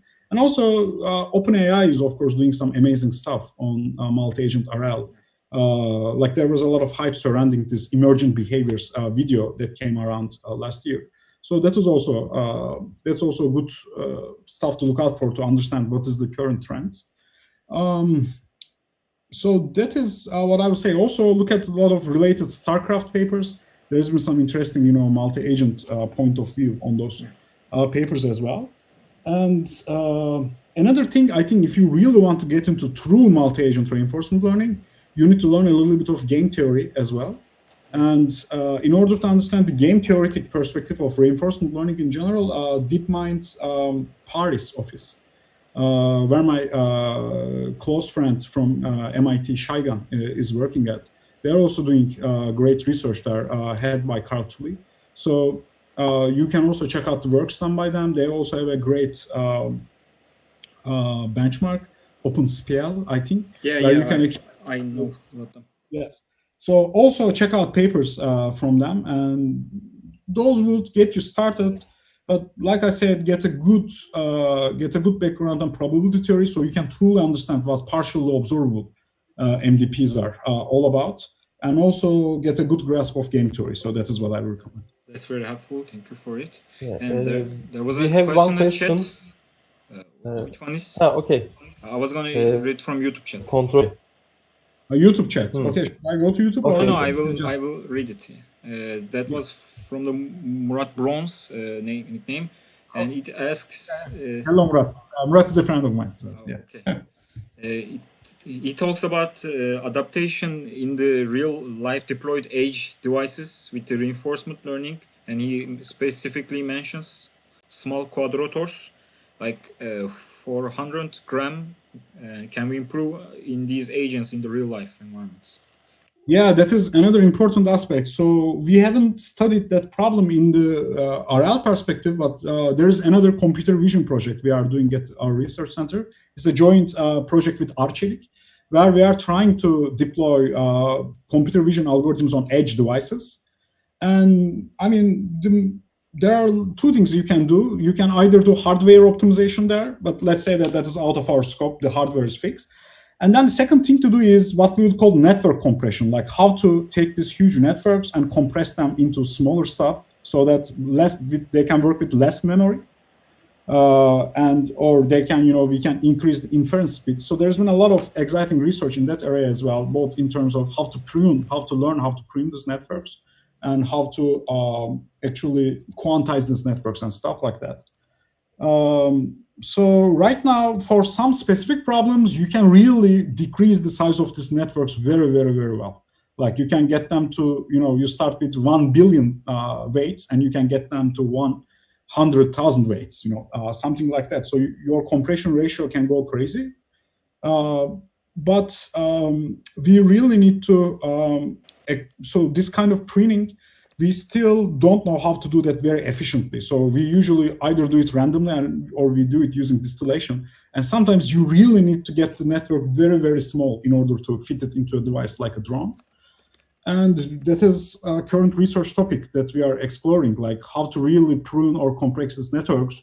For example, can we learn how to do compression with reinforcement learning? That's an interesting problem. For instance, we know that RL works really well for neural architecture discovery, right?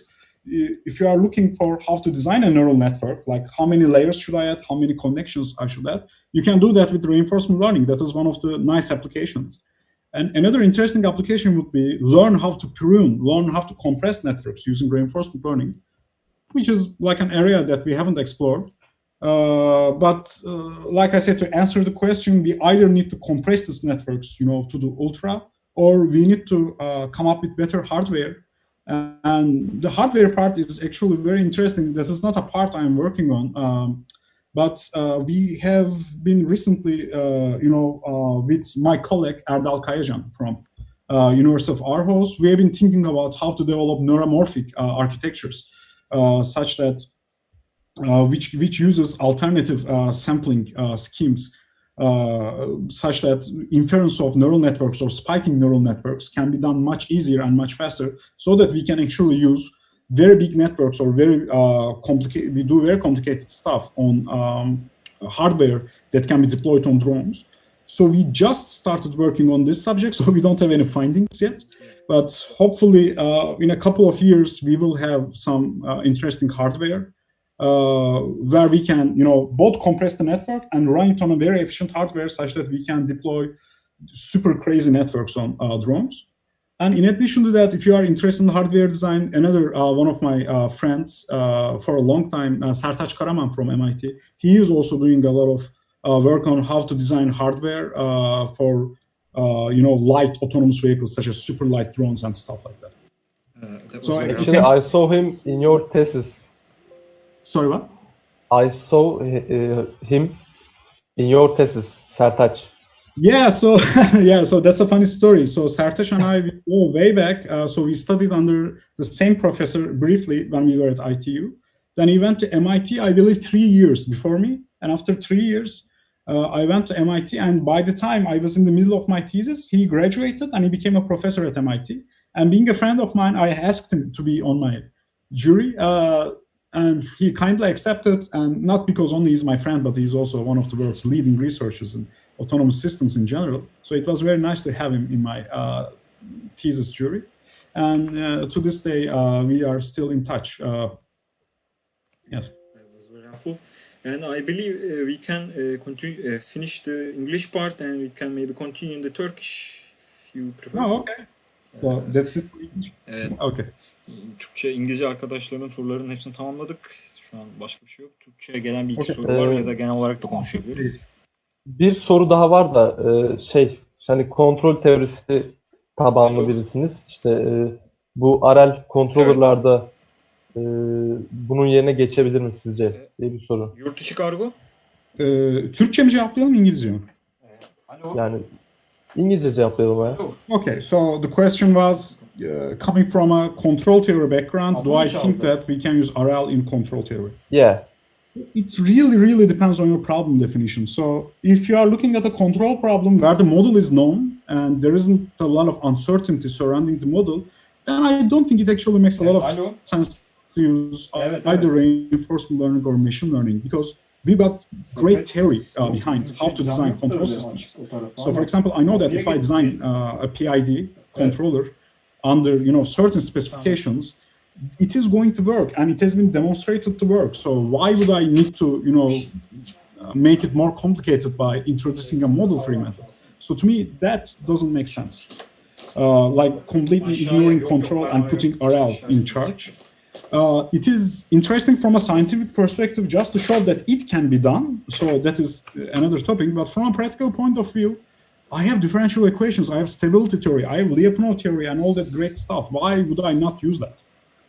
But there are some control problems where you cannot model it very well because of either internal sensor noise or because of the external noise. Like there's a lot of uncertainty and a lot of interesting control problems. For that part, I think it makes a lot of sense to work with put control theory and machine learning hand in hand and make them work together. So here are two examples from my research group where we recently did work on these subjects where control theory and machine learning were working together. Maybe we don't have a lot of time, so I will make this as quick as possible. One of them was a project we did with Turkish aerospace industries, and in that project, we were looking on how to develop fault-tolerant flight control systems. For example, you are trying to control a fighter aircraft, there's an engine failure. How do you land that aircraft? So the classical way to do that is using the fault-tolerant control is, whenever there's something wrong with your engine, you got an adaptive estimator, which actually looks at the engine response and tells you, hey, there's something wrong with the engine. And then you change the controller so that you can land. So that is the classical way to do it. But we discovered that if the engine failure is really severe, really big, then before you start estimating the failure, you are already crashed. So when there's a huge failure, then these things do not work very well. So what we did was we trained a deep learning estimator, which it looks at the engine, and by just looking at the first couple measurements, it can immediately predict if there is something is wrong with the engine or not. So we replaced that adaptive estimation part with a data-driven prediction where it can actually sense something wrong is going to happen much earlier than a classical warning system. And then once we deployed that, this was a joint work with my students and funded by Turkish Aerospace Industries. We saw that in simulations, we can immediately predict an engine failure, which in response would immediately reconfigure the aircraft for landing. So we showed that this works much better than conventional approaches. So this is like a good example of how control theory and deep learning can work together. Another example is from autonomous driving. So there is a paper we published at Intelligent Vehicles Conference. By the way, the other work I mentioned, it just got published in Aerospace Science and Technology. You can check it out from there. At eTron, we have developed a reinforcement learning algorithm which can take an existing controller, such as model predictive control, and learn how to schedule that controller based on environmental, measurements you get from the environment. So one of the things, for example, in control theory we don't handle very well is gain scheduling. So in control theory, you design a controller, but then you need to change the parameters of that controller based on different settings, based on different scenarios. And currently, it is done completely manually. Like you say that, for example, if the aircraft is in this altitude and if the aircraft speed is like that, do this controller. Or for a car, if there's another car in front of me and I am, at this speed, and if the road is not very bumpy, use this controller. So something like that. So we took that heuristic part out and replaced it with a reinforcement learning agent, where the agent looks at the environment and tries to select which controller I can use. So the actions of the reinforcement learning agent becomes really the settings of your controller, such that if I can sequence these controllers one after another, I get the maximum comfort or maximum reward from the environment. And we show that this usually works much better than the classical hand-tuned controller settings. So overall, what I would like to say, in a lot of settings, it doesn't make a lot of sense to get rid of controllers, control theory, and replace it with RL. But in your control agent, if there are some parts where you are using heuristics and where you are using data which is not explained by differential equations, that part, you can put a deep learning agent or an RL agent there, and it can boost the performance of the controller. And completely unrelated topic, but that is actually a trend that I'm seeing a lot of in my research. In a lot of existing work, it doesn't make sense to replace everything by deep learning, but rather using it as a boosting device. Another project that I haven't mentioned is an optimization project. We are working with General Electric on how to, for example, optimize schedules for aircraft crews. So that is usually done by classical optimization techniques, such as integer programming. And we saw that integer programming should stay there, but if we also put a deep learning or RL agent there, it can really boost the efficiency of the optimization method in terms of selecting what should I optimize and when should I optimize. So to me, it seems like all the classical algorithms, whether it is control, optimization, or something else, they can benefit from data-driven algorithms like RL or deep learning in general. That was very helpful. Mutcan, Türkçe'ye geçebiliriz istiyorsan ya artık. Zaten. Geçelim ya. Kalmadı. Son soruydu. Aynen. Çok teşekkür ederiz biz genel olarak. Çok yararlı Rica ederim. Hocam teşekkürler. Evet, yararlı oluyorsa ne güzel. Bunun dışında bir de Türkçe, yani Türkiye'de böyle yüksek lisansta sizin bu İTÜ'de sanırım bir de verdiğiniz ders var. Bir reinforcement, deep reinforcement dersi. Evet. Bununla ilgili belki biraz konuşabiliriz. Hani Türk zaten izleyicilerimiz için bu biraz daha olacak. Evet. Şöyle deep learning ve deep reinforcement learning dersleri. Deep learning'i yüksek lisans seviyesinde, deep reinforcement learning'i doktora seviyesinde 2 senedir veriyoruz. 2 derste 2 kez verdik. Hatta Deep RL'in ikinci versiyonu yeni bitti. Yani dersleri yeni bitirdik. Yani dersler çok bence şey oldu. Yani onları improve edeceğimiz çok nokta var ama bence hani çok hani şey oldu, verimli oldu. Çok fazla ilgi var ve maalesef hani yüksek lisans doktora düzeyinde bu konularda bilgi alabileceğiniz ders hani Türkiye'de çok az, hatta yok yani hani bazı konularda. Deep Learning dersini yine merkezimizin kurucu üyelerinden Profesör Gözde İnal hocamızla beraber veriyoruz. Kendisi de Computer Vision ve Deep Learning alanında zaten çok önde gelen isimlerden bir tanesi. Onu 2 şube olarak açıyoruz ve açıkçası 40'ar kişi kontenjan olduğu halde ikisi de sonuna kadar doluyor. Yani bu tabii ki hani hem alanın başarısından sıcak olmasından dolayı hem de tabii ki yani dediğim gibi insanlar bu konuda kaliteli eğitim almaya şu an bir nevi açlar. Çünkü yani şeylerle bir yere kadar gelebiliyorsunuz. Görüyorsunuz internetten tutorial izleyeyim, bir şey yapayım vesaire. Hani bir avantajımız bu derslerin içeriği kesinlikle yurt dışında alacağınız derslere çok paralel. Hani bunların sulandırılmış versiyonu değil. Hakikaten hani bu konuda hani en fundamental bilgi neyse hem de bu konuda dünyada ne research yapılıyorsa onu veriyoruz. Ödevlerimiz de bu kalitede. Hatta ödevlerimizin zorluğu da meşhur.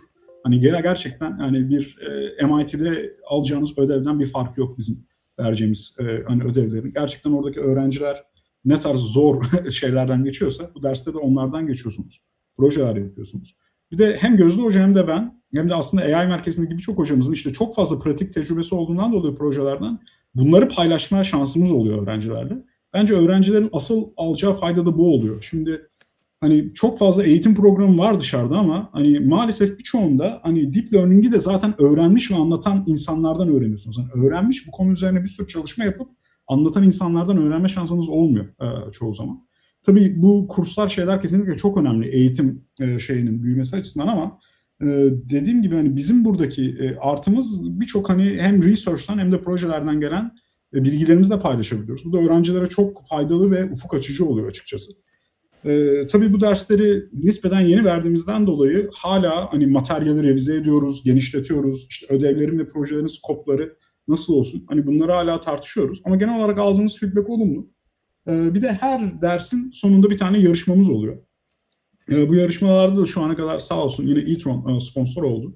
Mesela Deep Learning dersinin sonunda İstanbul'da toplanmış trafik görüntüleri üzerinden obje tahmini yarışması var. Hani gerçekten novel bir dataset. Hani sağda solda bulamayacağınız İstanbul'a özel bir dataset. Bunun üzerinden öğrenciler object detection, computer vision algoritmalarını yarıştırıyorlar. Deep RL'de de benzer şekilde geçen sene Torx kullanarak yapmıştık ama bu sene direkt e-tron'un kendi geliştirmiş olduğu simülasyon environment'ında yapacağız. Otonom araba yarışı sanal ortamda tabii ki hani gerçekleşecek. Öğrenciler geliştirdikleri algoritmaları hani bir araba yarışında kullanma şansları olacak. Onu da Temmuz sonu gibi yapmayı planlıyoruz şu an için. O da bir Zoom etkinliği olacak. Herkese açık olacak. Onun da duyurularını vesairelerini yaparız. Biz de retweetleyelim hocam. Tabii sağ olun yani sizlere de kesinlikle duyuru hani paylaşmanız için göndeririz. Yani o yarışmalarda birazcık tabii machine learning'in ister istemez kompetitif bir ruhu var. Çünkü her bir algoritmanın bir accuracy, bir performansı var. Ve eğlenceli de oluyor açıkçası. Yani şu ana kadar aldığımız feedback olumlu ama tabii çok geliştireceğimiz yer var. İşte öğrencilerle de beraber öğrendiklerimizle bu dersleri kesinlikle Türkiye'deki yani en kaliteli deep learning ve deep reinforcement learning dersleri haline getirmeyi istiyoruz. Yani bu şekilde şu an derslerin içeriği. Yani şeyi de çok tavsiye ederim. Yüksek lisans programımız, bilgisayar mühendisliğindeki yüksek lisans doktora programımız hani gerçekten epey yapay zeka alabileceğiniz ders var. Bu konularda çalışan hani NLP'den tutun işte computer security'ye, klasik data mining'den işte ne bileyim medical imaging'e kadar aklınıza gelebilecek bütün hot AI topiklerinde hani dünya çapında araştırmacılar var İTÜ'de. Yapay zeka merkezimizde. Hepsi de çok güzel dersler veriyorlar. Hani yapay zeka üzerine ben yüksek lisans doktora yapacağım diyorsanız bence şu an İTÜ en seçeneklerden biri, en önde gelen seçeneklerden biri. Hem dersler açısından hem de bu dersler sayesinde iletişime geçeceğiniz hocaların hepsinin dediğim gibi çok üst seviyeleri var. Buralarda fon bulmak da çok sıkıntı olmuyor açıkçası. Biz iyi öğrencilere, hani promising research öğrencilerini mutlaka bir şekilde endüstriyel projelerimizden veya başka kaynaklardan fonlar buluyoruz. Yani kesinlikle yani iyiyseniz hem kabul almakta hem de fon bulmakta sıkıntı bulmayacağınız. Gerçekten hani yurt dışındaki, Avrupa'daki, Amerika'daki en iyi demeyeyim şu an için ama en azından oradaki en iyi yakın üniversiteler arasındaki kaliteye yakın bir eğitim ve research experience'ı sunuyor İTÜ şu an. Bir sorumuz varmış sanırım. Bakayım. Bilgisayar mühendisliği İTÜ doktora başvurusu yaptım. Mülakat için ipuçlarınız nelerdir? Arkadaşımız bilemiyor, biraz yanlış bir soru galiba. Yani ne diyebilirim bilmiyorum. Yani genellikle mülakatlarda şuna bakıyorlar arkadaşlar. Yani hani motivasyonlarınız ne olduğu ve kiminle çalışacağınızı belirlediniz mi? Hani mülakatta yapmamanız gerektiğini söyleyeyim. İşte niye bilgisayar mühendisliğini seçtim? Ne bileyim işte bilgisayar mühendisliği iyi para kazanıyormuş ondan geldim gibi falan böyle gibi absürt neden şeyleri istemiyor hocalar. Hani böyle çok planlı programlı girersiniz. Mesela ben şu hocayla konuştum. Bu hocayla hani şu proje üzerine çalışmak istiyorum. Hocayla da anlaştık. Hani hoca kabul alırsam benimle çalışmak isteyeceğini söyledi. Ben daha önce şunları yaptım, motivasyonum şunlar, research'ımda şunlara dokunmak istiyorum. Yani böyle fokus, ne yapmak istediğini bilen planlı programlı insanlara genelde mülakatta sıkıntı çıkmıyor. Hani genel tavsiyelerim bu olur. Hani böyle rastgele bir yere girermiş gibi girmeyin de bunlara odaklı gelin. Onun dışında bazen nadiren teknik sorular da oluyor ama çok da olmuyor sanırım hani bildiğim kadarıyla. Yani daha çok sizin şeyinize bakılıyor. Stratejinize, planınıza ve motivasyonunuza bakılıyor. Zaten teknik yeterliliğiniz çoğu zaman işte diplomanızdan, işte ALES puanınızdan vesaire az çok belli oluyor. Teşekkür ederiz hocam yine hocam için. Bunun dışında var mı Mutcan sende bir şeyler? Başka konu? Yani benim aslında başka bir sorum kalmadı. Benim hani bir merak ettiğim konu daha vardı. Beni bazen çok heyecanlandırıyor. Özellikle Curiosity Driven algoritmalar. Evet. Beni RL tarafı gereksiz heyecanlandırıyor. Ben aslında o yüzden çalışıyorum RL üzerine. Çünkü hani yani işte meta tarafı var, Curiosity tarafı var, Evolution Guided tarafı var. Kesinlikle. Evet hani biraz da böyle maymun iştahlı olmaya başlıyorum bir yerden sonra. O da yalan değil yani. Çünkü hani ne tarafa baksan farklı bir algoritma var. Evet. Bakalım yani genel olarak aslında ben çok güzel bir söyleşi oldu bence. Çok teşekkür ederim. Ben Çok teşekkür mutlu ederim. oldum. Sağ olun. Yani daha soru varsa biraz daha şey yapabiliriz, hani 12'de bitirelim dedik ama sorun değil yani hani. Yok yok, genel olarak hepsini sorduk yani. Hem Evet, bayağı. Bir resimdeki. de siz zaten cevap verdiniz hocam bize sormadan. Aynen. Elimizdeki soruların hepsini önceden zaten cevap aldık. Vallahi Güzel bu oldu. kadar çalışa çalışa prediktif kapabilitelerimiz arttı yani hakikaten. Önceden şey yapabiliyoruz, proaktif davranabiliyoruz. Genel olarak bende de soru yok şu an başka. Ben şeyi sorabilirim. Peki ya geçen Ekrem Hoca mesela bununla konuştuk. Aktif inference üzerine. RL'den başka böyle RL paradigmasına yakın bir e, aklınızda bir konu geliyor mu? Yani yine bu tarzda hot topic olabilecek. Yani decision making konusunda mı? Evet. Yani sequential decision making deyince aslında RL değil de ben bunların hepsine genel olarak hani MDP optimizasyon metotları diye bakıyorum. Şimdi RL aslında şeyin bir bence special versiyonu gibi dynamic programming'in. Hani dynamic programming'de ne yaparsınız? Bir MDP'yi alırsınız, bütün state'leri sıraya gezer, üzerinde dolaşırsınız. Yani modeli biliyorsanız ve tüm state space'te dolaşabiliyorsanız bunun adı dynamic programming oluyor zaten. Hani RL bunu bütün state space üzerinde sequential şekilde dolaşmak yerine environment'tan sample'lar aldığınız ve modeli de bilmediğinizden dolayı expectation hesaplayamadığınız, onun yerine ne geldiyse sample onun üzerine ilerlediğiniz versiyonu.